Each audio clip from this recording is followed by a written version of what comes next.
isa kasi yung niluto natin kaninang ano, ayan, habang nagkasalang yung ating manok, maghihiwa tayo ng ating tawag na ito, corazon bread para ipapalaman natin mamaya yung niluto nating manok. Yan. Yan. Ganito lang siya para malagyan natin ng palaman mamaya.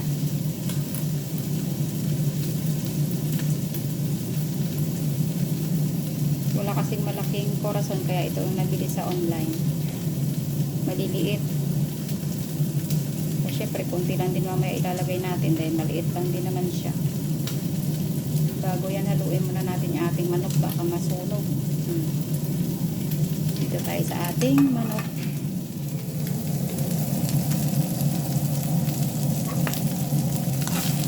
Yan. Masarap yan pag medyo tostado ng kaunti. Luto na yan mga lalab kasi nailaga naman ito kanina. So, ang gagawin natin ngayon is lalagyan natin ng konting krema. Kunin natin.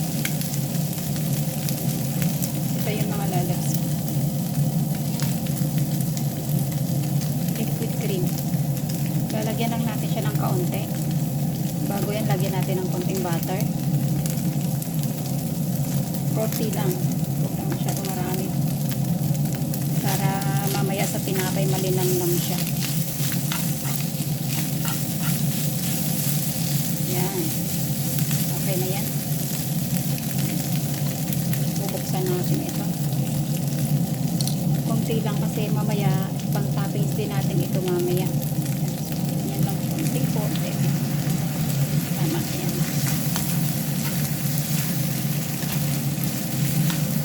Simple lang ito mga lalabs. Bawang sibuyas lang. Magpakulo lang ng tubig, ilaga ang manok. Tapos himay-himayin nyo na. Tapos pwede nyo gamitin kahit anong tinapay palaman. Tapos i-bake ng 8 minutes, ayos na. Ayos na yan. Patay na natin.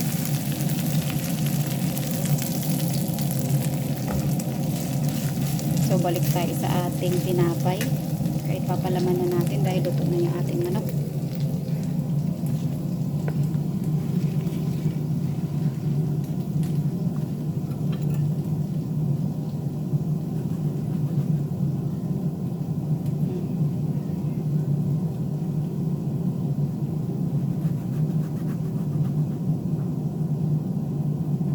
Kasali ito mamaya sa putor nila ng 5:55. Nagsaing na ako. Nagluto na ako ng kanin nila para mamaya.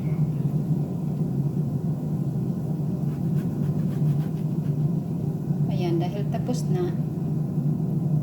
Ayan, mahirap pag maliit. Kailangan dahan-dahan sa paghiwa. Mga lalabs, nakalimutan ko pala. Pero okay lang naman yan kahit napatay na yung apoy natin. Kasi mamaya sa pag-bake natin, mamaya maluluto lang din naman yan. Kasbara ang tawag dito sa Middle East. Pero sa atin naman sa Pinas, ang available, pinakamura, yung dahon ng sibuyas. Celery, pag mayroon kayong available, pwede.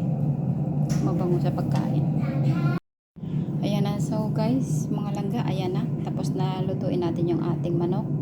So, maglalagay na tayo ngayon sa tinapay. Hindi na ako nag-gloves kasi malinis naman yung mga kamay ko. Yan. You wanna eat this one later, Dayan? You can talk, Ate. Yes. But like a little in the face, okay? Yes. Make it like this. Ay, nag-English na tuloy. And then, ganito lang lahat ng procedure natin mga lalabs. Yan. Tapos mamaya niyan, dahil gagawa tayo pagka na-bake na natin, na ipasok natin sa loob, ilalagay natin ito sa taas. Lalagyan natin ng ating mozzarella cheese on toppings. Ay, gagamitin natin. Tapos, ganyan lang. Open it and put inside. And we close it. Corazon. You can talk. Naokla yan ating.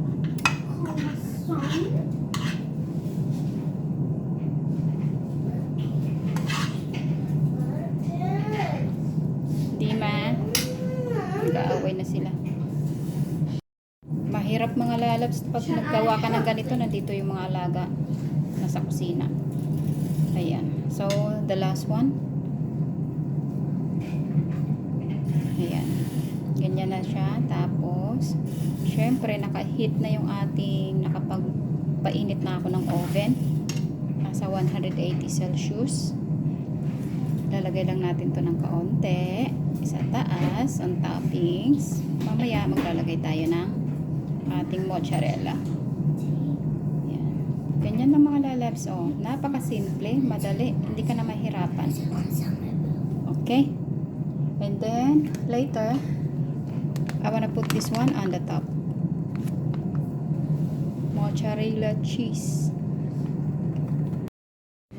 So guys, maglalagay na tayo ng ating mozzarella sa taas. Kunti lang kasi ayaw nila ng marami. So, yan. Kunti lang ilalagay natin. We're done. Yan ang mga lalabs, luto na. Ganyan na siya. Ang itsura niya. Ganyan. Oh, diba? Ready na.